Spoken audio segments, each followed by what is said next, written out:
तो वो बेसिक जिस तरीका से क्वेश्चन है उसको उठा के कैसे एडवांस में पूछा जा सकता है, उस तरीका के क्वेश्चन बना बना के हम लोग बुक में डाल रहे हैं। आप सब कुछ करो, आप किसी कहने पे रुको मत। तो उसके मजे का मतलब था कि थ्रिल होना चाहिए पेपर में। मैंने कहा यार बन गया तो अच्छी बात है ना यार, इसमें दिक्कत क्या है। उसकी बात एनटीए ने सुन ली सर। तो ये हमारा आज का जो शॉर्ट डिस्कशन है रिगार्डिंग दिस एलिमेंट्री प्रॉब्लम। ये जो नीट की अपनी किताब है इसको अपन अपग्रेड कर रहे हैं। अपग्रेड क्यों कर रहे हैं? क्योंकि इस बार अपने नीट के जो नए टाइप के क्वेश्चंस आए थे ना, इसमें वो 2 अननोन वाले ABC वाले, है ना, मल्टीपल जो अप्रोच वाले जो क्वेश्चंस थे, तो वो क्वेश्चन तो एक ही था लेकिन उसमें 3 कॉन्सेप्ट पूछे जा रहे थे। और इस बार जेई एडवांस के भी सवाल थे उसमें। तो तो अपने को 100 पेज जो अपने को नए ऐड करने हैं, तो उसमें मतलब इस तरीके से करना है कोई भी कॉन्सेप्ट छूटे ही नहीं, है ना। मतलब अपन बच्चे को ये एश्योरेंस दे सके भाई तू ये कर लेगा तो 99% आपका नीट का बढ़िया एकदम हो जाएगा, है ना, क्योंकि वो पेपर उनका लेवल बढ़ रहा है ना। सारे क्वेश्चंस अपने यही बुक से अगर सॉल्व कर लो, जितने भी हाँ, जहाँ भी पढ़ रहा है अपना कोचिंग का मटेरियल कर ले। कोचिंग में या जहाँ पढ़ रहा है वहाँ पहले सबसे पहले तो कोचिंग में सर से टीचर से पढ़ रहा है उनको पहले अच्छे से फॉलो करे, फिर उस कोचिंग का मटेरियल करे, और जब उसका सब काम खत्म हो जाए कोचिंग में तो लास्ट में फिर ये वो बुक सॉल्व करे, है ना। सारा मटेरियल करने के या चैप्टर वाइज करे, उसका कोचिंग कोई चैप्टर खत्म हो गया उसके बाद उसको करे। तो यादव जी से शुरू करते हैं। हाँ सर। यादव जी, आपने कितने क्वेश्चन बना लिए अब तक? लगभग मैं सर 30, 35, 40, 50 अप्रॉक्स डेली बन रहे हैं। डेली बना रहे हो? कब से बना रहे हो? 20-25 दिन से बन रहे हैं। तो मतलब रफली 800, 700, 800 क्वेश्चन आपके बन चुके हैं। सिर्फ सिंगल मेरा सर उतना। हाँ, आपके अकेले की? आनंद जी आपकी बात हो रही है यार, सारा क्रेडिट आपको ही जाएगा। रॉय जी आपके? मेरा भी चल रहा है सर, 20 होगा, 50, 35 क्वेश्चन ऐसे सब क्वेश्चन बना रहे हैं कि हर कंसेप्ट से एक एक क्वेश्चन उठ रहा है। ठीक। और एक जिस तरीका से इस बार नीट में क्वेश्चन पूछा गया, सेम पैटर्न पे हर एक लेवल क्वेश्चन दे रहे हैं, जिससे इस बुक को बनाने के बाद प्रॉब्लम ही ना रहा बच्चे को। मैं एक चीज और देख रहा था, आप फॉरेन ऑथर की किताब से बुक बना रहे थे। अभी तक सर 7 किताब को भी रिव्यू कर चुका हूँ बुक बनाने के लिए। तो मतलब इसमें 7 किताब का हाँ वो आ रहा है, मिक्स होने वाला है। सर प्रॉपर 7 किताब का निचोड़ सर डाल रहा हूँ, और सर आपके जो एडवांस वाले बुक है ना, उससे भी जो मुझे अच्छा लगता है उससे भी क्वेश्चन उठा रहा हाँ, हूँ। मतलब आप वो ध्यान रखना भाई कॉन्सेप्ट नीट से अपन रिलेवेंट है, क्योंकि आप लोग जो क्वेश्चन बनाओगे वो फाइनल नहीं है। जैसे 800 आपने बनाए, 800 आपने बनाए, अभी वसीम सर के अलग हैं, है ना, और कुछ मैंने घर पे बनाए वो अलग हैं, फिर हरिओम सर के अलग हैं, आपके अलग हैं, सबके अलग हैं। तो रफली आप ये समझो कि 2-2,500 क्वेश्चन इकट्ठे हो गए।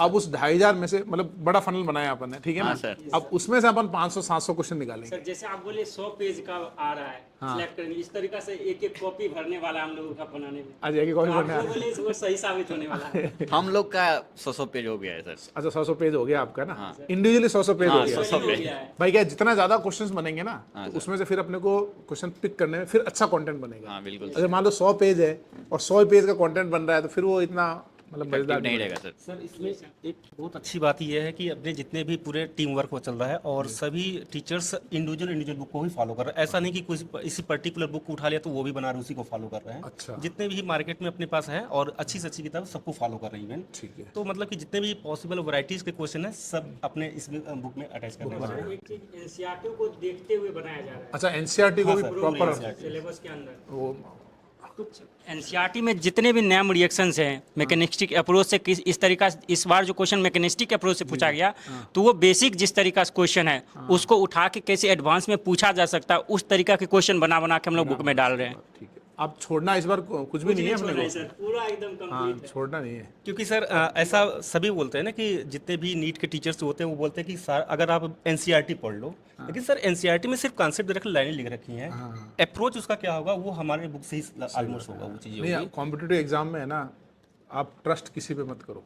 यस किसी पे मतलब कोचिंग पे भी ट्रस्ट मत करो, अपने मटेरियल पे भी ट्रस्ट मत करो, ठीक है। आप सब कुछ करो, आप किसी कहने पे रुको मत। जैसे मान लो मैं एज ए टीचर बोलता हूँ हो गया सफिशिएंट, नहीं, मेरे को जो एनसीईआरटी है वो भी पढ़नी है, जो एनसीईआरटी के साथ जो लैब मैनुअल है मुझे वो भी पढ़ना है, मुझे दूसरा जो स्टडी मटेरियल मिला है वो भी पढ़ना है, और थोड़ा अपर लेवल का पढ़ना है, क्योंकि paper is unpredictable. Yes sir. तो ये बच्चों को मैं कहना चाहूँगा कि ये यूट्यूब पे जो ये दिखाता है ना, ये एनालिसिस वो एनालिसिस, ये वो सब मतलब है ना, वो होते ही चेंज हो जाते हैं लोग, है ना। आप भरोसा नहीं कर सकते उनका। पेपर आने बाद सब सारा एनालिसिस खत्म हो जाता है वहीं पर। पूरा क्वेश्चन ही क्वेश्चन है। तो हम जब पढ़ाते हैं ना, तो हम पढ़ाते वक्त एक ही चीज़ ध्यान रखते हैं कि हर कॉन्सेप्ट कवर हो जाए। Yes sir. अपना ये रोल होना चाहिए। अब अपने को ये पता है कि भाई आएगा इसी में से कॉन्सेप्ट ये आएंगे, लेकिन होता क्या है कि कोई बार एक बार छोटा सा कॉन्सेप्ट को वो इतना एलोबरेट कर देगा, आपको बढ़िया से आना चाहिए वो। जैसा हम वो कर रहे हैं, जैसे कि ग्रिग्नार्ड रिएजेंट आ गया, ग्रिग्नार्ड रिएजेंट पे ये सर ऐसा एक ही 20-30 क्वेश्चन बना देते हैं कि जिससे किस किस तरीका का क्वेश्चन पूछे जा सकते हैं इस टॉपिक से। इस टॉपिक तो जिससे होगा क्या, बच्चा अगर सॉल्व किया उस टॉपिक के बारे में तो कंप्लीट जितने भी टाइप क्वेश्चन बन सकते हैं सारा सॉल्व हो जाएगा, सारा सॉल्व हो जाएगा। जो प्रॉब्लम नहीं होगा, एग्जाम फेस नहीं करना होगा इस तरीका से। ठीक है, सर तो सर कुछ दिन पहले आपने अपने ORS वाला जो कॉन्सेप्ट किया था, लॉन्च किया था, हम लोग भी वो भी कॉन्सेप्ट इसमें इन्वॉल्व कर रहे हैं। इसमें बहुत ज़्यादा फायदा होगा क्योंकि वन शॉट में आप किसी भी टॉपिक या चैप्टर को रिवाइज कर सकते हो। रिवाइज कर सकते हैं। हाँ, ठीक। वो सबसे अपने रिवीजन को का सारी सबसे चीज़ों का ध्यान रखना है, मतलब रिएक्शन मैकेनिज्म, आइसोमेरिज्म, नॉमेनक्लेचर और स्पेशली वो वाला पार्ट कार्बोहाइड्रेट वाला, एमिनो एसिड वाला, है ना, वो वाला पार्ट जो बच्चे लास्ट में पढ़ते हैं, थोड़ा कम पढ़ते हैं, है ना, उसमें भी अपने को मतलब कॉन्फिडेंस POC वाला भी उसका डेवलप हो जाए। Yes, sir. हाँ, practically question, lab regarding question भी होने चाहिए लैब मैनुअल से। भाई कई बार बच्चे बोलते हैं ना यार, अच्छा बच्चा है, अच्छे बच्चे के हाथ में कोई भी आप पेपर दे दोगे ना, वो पढ़ेगा उसको, वो पूछता ही नहीं है कि काम का है या नहीं, उसको पता है कि यहाँ से मिला है तो मतलब काम का है ना। तो होता है ना सर। हाँ, सेलेक्टिव नहीं होना है। आप कुछ कह रहे थे आनंद जी? नहीं, मैं बस यही बोल रहा था सर, अब की बार नीट वालों के लिए। अब की बार नीट वालों के लिए, हाँ, ये साल इस बार मतलब अपने को ज़्यादा एनर्जी नीट पे देनी है। सर नीट वाले अक्सर शिकायत करते हैं कि MS चौहान सर से, MS Chauhan sir JEE advance वालों के लिए करते हैं, नीट वालों ने क्या बिगाड़ा सर आपका? तो सर इस बार उनकी शिकायत सोल्व होने वाली है। सॉल्व हो जाने। और वैसे देखो, मैं मेरे हिसाब से नीट सबसे पहले नीट की बुक भी पहले मैंने लिखी थी 2015 में, और उस समय शायद नीट था या नहीं था मुझे याद नहीं है, लेकिन मेरे उस समय मेडिकल एंट्रेंस में 2 क्वेश्चन डायरेक्ट आए थे। ठीक है, तो मुझे टीचर से फीडबैक आया कि सर अच्छा बुक है, आप और करो। लेकिन इस बार पेपर देखने के बाद मुझे फील हुआ, मैंने कहा नहीं यार, नीट में अपने को करना चाहिए बढ़िया से। पहले मुझे लगा डायरेक्ट सवाल आने तो ठीक है, बहुत सारे कोई भी सर मटेरियल से हो रहा है। कमेंट्स आते हैं वीडियो में कि सर नीट वालों ने आपका क्या बिगाड़ा, आप नीट वालों के लिए क्या कुछ कर रहे हो। तो इस बार सर आप नीट वालों के लिए, और सर एक और बात, जैसे हिंदी मीडियम वालों की भी शिकायत आती है, तो सर आप इस पे विचार करना आगे कि मतलब सर इंग्लिश मीडियम वालों को पढ़ा रहे हो, हिंदी मीडियम वालों ने क्या बिगाड़ा। हिंदी मीडियम क्या बिगाड़ा है? तो सर वो भी आपसे कुछ आशाएं लेके बैठे हुए हैं, और मुझे लगता है कि आप आने वाले कुछ दिनों में उनके लिए भी कुछ सोचोगे। नहीं, बिल्कुल बिल्कुल सोचेंगे। मुझे याद है 2014 में या 15 में एक पेपर आया था JEE का, 16 वाला टफ था, जिसमें डायरेक्ट सवाल आए थे, है ना। तो मेरे को एक बच्चा बोला, 14 उससे पहले की बात है, ये काफ़ी पहले की, जब 2009 या 8 की बात है, जो मेरे को अभी भी याद है, विज्ञान नगर के पीछे वंश क्लास के पीछे वाले गेट पे एक बच्चा खड़ा था। अरे सर पेपर में कुछ हुआ ही नहीं। तो मैं एकदम, मेरे को शौक लगा, मैंने कहा यार, जैसे डायरेक्ट क्वेश्चन थे, रिमन टिमन क्या है, इलेक्ट्रोफाइल क्या है, ऐसे डायरेक्ट सवाल थे, तो कुछ हुआ ही नहीं। तो उसका कहने का मतलब था सर कुछ मज़ा ही नहीं आया। तो मैंने कहा हुआ क्या? सर सारे क्वेश्चन बन गए फटाक से, सर कुछ मज़ा ही नहीं आया। तो उसके मज़े का मतलब था कि थ्रिल होना चाहिए पेपर में। मैंने कहा यार बन गया तो अच्छी बात है ना यार, इसमें दिक्कत क्या है? उसकी बात NTA ने सुन ली सर।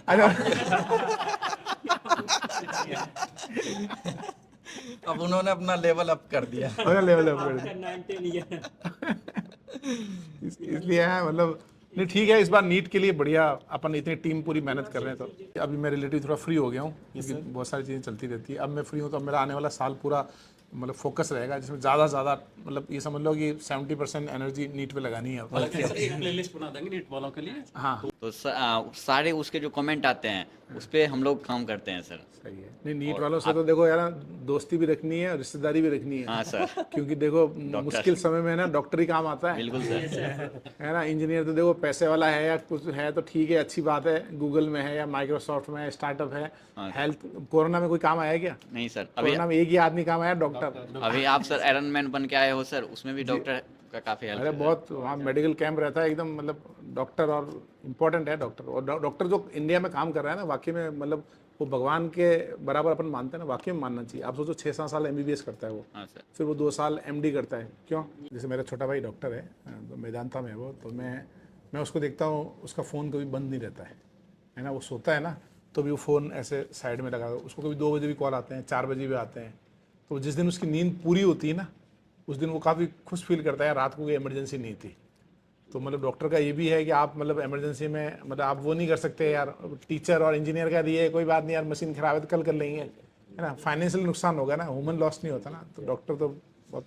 सर डॉक्टरों के लिए सैल्यूट करना चाहिए। रीज़न ये है ना कि जब इमरजेंसी में इनकी ड्यूटी लगती है ना सर, आवरली लगती है, आपको 24 घंटे ड्यूटी करनी, 48 घंटे कंटिन्यू करना है। डे नाइट कंटिन्यू होता है। एक अजीब ये है ड्यूरिंग इंटर्नशिप के टाइम पर। इंटर्नशिप वगैरह इंटर्नशिप के टाइम पर इनकी जो ड्यूटी होती है बहुत लॉन्ग टाइम होती है, आप उसमें बीच में रेस्ट नहीं कर सकते हो, 24 आवर कंटिन्यू आपको रहना और है। अपने यहाँ पब्लिक भी खूब है ना, हाँ। तो मतलब रेस्ट करे भी कैसे। आप देखोगा कई बार है ना, पहले मेरे को लगता था यार डॉक्टर लोग ज़्यादा सुनते नहीं है, फिर मेरे को कुछ टाइम बाद समझ में आया कि भाई सुने तो सारा दिन सुनते ही रहेंगे वो। रहेंगे। Yes sir.